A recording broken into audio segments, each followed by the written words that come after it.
ইসালে সওয়াব এর অর্থ হলো preaching virtues to the dead people, যারা আল্লাহর বান্দা ইমান আছে, মুমিন এবং মারা গেছে, ওই সমস্ত বান্দাদের প্রতি দুনিয়াবাসীর পক্ষ থেকে সওয়াব প্রেরণ করা, এটাকে বলা হয় ইসালে সওয়াব। অনেকেই প্রশ্ন করে যে হ্যাঁ, এটা জায়েজ নাই বা এমন কোনো অপশন নাই, মানুষ মারা গেলে তার সওয়াবের দরজা বন্ধ হয়ে যায়। হ্যাঁ, এটা সত্য, কিন্তু অপশন আছে। যেমন আমি একটা হাদিস কোট করতে চাই, বুখারী শরীফের 2762 নম্বর হাদিস। এই হাদিসের মধ্যে হজরতে সাদ ইবনু উবাদা তিনি আলোচনা করছেন, তিনার মা মারা গেল, তিনার মায়ের জন্য উত্তপ্ত রোদের কারণে মানুষ যেখানে খুব ক্লান্ত হয়ে যায়, সেই এমন একটা জায়গায় তিনি তিনার মায়ের কল্যাণে, মায়ের সওয়াবের জন্য কূপ আঁকলেন, একটা কূপ খনন করলেন। ওই কূপ থেকে পানি ওঠে, মানুষ পানি পান করে আর বলে আলহামদুলিল্লাহ। যখন এইভাবে এই কূপটা তিনি খনন করলেন, খনন করার পর চলে গেলেন রাসূলের দরবারে। ইয়া রাসূলুল্লাহ সাল্লাল্লাহু আলাইহি ওয়াসাল্লাম, আমি জানতে চাই, আমার মা তো দুনিয়াতে নাই, তার কল্যাণে, তাকে সওয়াব প্রেরণের উদ্দেশ্যে আমি একটি কূপ খনন করেছি। আমার এই কূপ থেকে মানুষ পানি খায়, শান্ত হয়, প্রাণবন্ত একটা ফিল পায়, তারা বলে আলহামদুলিল্লাহ, আল্লাহর শুকরিয়া আদায় করে। এই কূপ থেকে পানি খাওয়ার কারণে তুতঈমু তাআম, সর্বশ্রেষ্ঠ কাজ যেহেতু, একটা সওয়াব তো অবশ্যই আছে। ইয়া রাসূলুল্লাহ, এই সওয়াবটা আমার মা পাবে কিনা? বুখারী শরীফের এই হাদিসের বর্ণনায় নবীজি জবাব দিচ্ছেন সাহাবীকে, সাহাবী আমার প্রিয় উবাদা, মনে রাখবা, সেখানে যতজন পানি খাবে, যতবার শুকরিয়া আদায় করবে, যতবার আলহামদুলিল্লাহ বলবে, যতটা মানুষের প্রাণ শান্ত হবে, প্রত্যেকটা সওয়াব তোমার মায়ের আমল নামায় আল্লাহ পাঠিয়ে দেবেন, পৌঁছিয়ে দেবেন। সুবহানাল্লাহ। চিন্তা করা যায়, এই হাদিস দিয়ে সরাসরি প্রমাণিত হয়ে যায় যে ইসালে সওয়াব, সওয়াব প্রেরণ করার যেই মাধ্যম বা যেই একটা পদ্ধতি আমাদের মধ্যে বিদ্যমান রয়েছে, এটা অবশ্যই জায়েজ, অবশ্যই সঠিক। সুবহানাল্লাহি ওয়া বিহামদিহি, সুবহানাল্লাহিল আযীম। এরপরে মুসলিম শরীফের 1631 নম্বর হাদিস, যেখানে নবীজি বলছেন মানুষ মারা গেলে তার আমল এবং সওয়াবের দরজা বন্ধ হয়ে যায়। 3টা দরজা খোলা থাকে। এক, যদি কোনো ব্যক্তি পৃথিবীর মধ্যে সদকায়ে জারিয়া, একটা ভালো কাজ করে গেল, এটার ফল মানুষ ভোগ করছে। একটা মসজিদ করে গেল, মসজিদে মানুষ নামাজ পড়ছে, আজকে সে নাই দুনিয়াতে, কিন্তু এই মসজিদটা আছে, মসজিদে নামাজ পড়ছে, প্রত্যেকটা সওয়াব তার আমল নামায় যাবে। মাদ্রাসা করে গেল, একটা প্রতিষ্ঠান করে গেল, যেখান থেকে মানুষ দান সদকা পাচ্ছে, সব সওয়াব তার আমল নামায় যাবে। সুবহানাল্লাহ। দ্বিতীয়ত, নবীজি বলছেন কল্যাণকর ইলম, 8-10টা মানুষকে সে ইলিম শিখিয়ে গেল, ওই ইলিমের কারণে মানুষ আমল করে, সে আজকে দুনিয়ায় নাই, কিন্তু তার শেখানো ইলিম দিয়ে মানুষ আমল করতে পারছে, ওই প্রত্যেকটা আমলের সওয়াব ওই ব্যক্তির আমল নামায় যাবে। সুবহানাল্লাহ।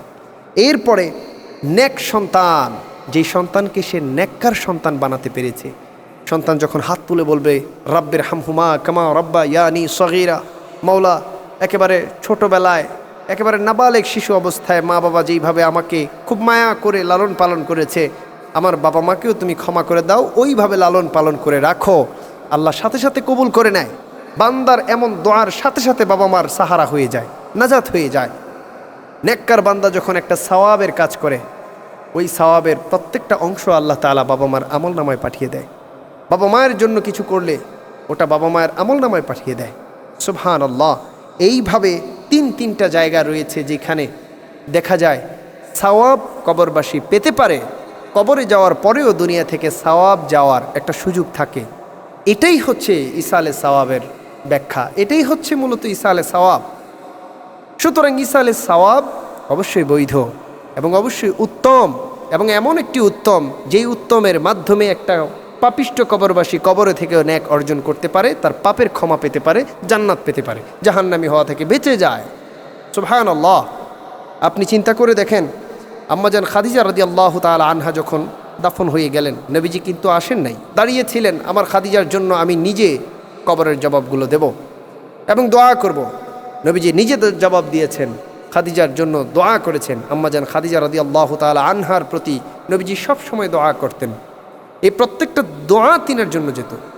পৃথিবীতে যারা মুদ্দারদের জন্য দোয়া করে, দোয়া কবুল হওয়ার একটা শর্তের মধ্যে এটা আছে, সমস্ত মুসলমানের জন্য দোয়া করা। সওয়াব প্রেরণ, দোয়া প্রেরণ, এটাই তো ইসালে সওয়াব। এটা যদি অবৈধ হতো মুসলমানের জন্য দোয়া কেন করা হতো? যখন কবর দিয়ে হাঁটা হয় আমরা কি বলি? আসসালামু আলাইকুম ইয়া আহলাল কুবুর, বলি না? বলি, হে কবরবাসী, আপনার উপর শান্তি বর্ষিত হোক। তো সে তো মৃত, আমি জীবিত, এই যে প্রেরণ করলাম শান্তি, এটাও তো সওয়াব, পুণ্য, এটাও তো সে পাচ্ছে। এটাই তো ঈসা আলাইহিস সওয়াব। সুবহানাল্লাহ। যখন একটা কবর জিয়ারত করে ঈসা আলাইহিস সওয়াব, যখন একটা মানুষের মাগফিরাতে দোয়া অনুষ্ঠান করে ঈসা আলাইহিস সওয়াব, তিলাওয়াত করালে ঈসা আলাইহিস সওয়াব, দান সদকা করলে ঈসা আলাইহিস সওয়াব। সুবহানাল্লাহ। অবশ্যই এই প্রত্যেকটা কাজ দিয়ে প্রমাণিত হয় ঈসা আলাইহিস সওয়াব এটি বৈধ, ঈসা আলাইহিস সওয়াব উত্তম, এবং ঈসা আলাইহিস সওয়াব যিনি করেন সেই ব্যক্তিও উত্তম। সুবহানাল্লাহ। সূরা হাশরের 10 নম্বর আয়াত, যেখানের মধ্যে আল্লাহ তাআলা বলছেন, বান্দাকে শেখাচ্ছেন একটা মুনাজাত, রব্বানা গফির লানা ওয়া লিইখওয়ানিনাল্লাযীনা সাবাকুনা বিল ঈমান। মাওলা, যারা ঈমানের সাথে মৃত্যুবরণ করেছে আমাদের সেই ভাইদেরকেও ক্ষমা করো, আমাদেরকেও ক্ষমা করো। এটাও তো ঈসা আলাইহিস সওয়াব। মৃত ব্যক্তির জন্য দোয়া পাঠিয়ে দিচ্ছে, সওয়াব পাঠিয়ে দিচ্ছে। সুবহানাল্লাহ। সুতরাং ঈসা আলাইহিস সওয়াব অবশ্যই বৈধ, উত্তম, এবং মুদ্দারের জন্য, মৃত ব্যক্তির জন্য সবচেয়ে দামি জিনিস। ঈসা আলাইহিস সওয়াব এমন একটি ইবাদত, এমন একটি মাধ্যম, যেই মাধ্যমে আল্লাহর বান্দা দুনিয়া থেকে চলে যায় কিন্তু তার সওয়াব যাওয়া শেষ হয়ে যায় না, সওয়াব যেতে থাকে, ধন্য হতে থাকে। ঈসা আলাইহিস সওয়াব এমন একটি মাধ্যম, যেই মাধ্যমের মাধ্যমে একটা আল্লাহর বান্দা দুনিয়াতে থাকা তার প্রপার্টিজ, যেটা সে ভোগ করতে পারে না, ওই প্রপার্টিজের ভোগটা কবরে গিয়েও করতে পারে, উপভোগ করতে পারে, ধন্য হতে পারে।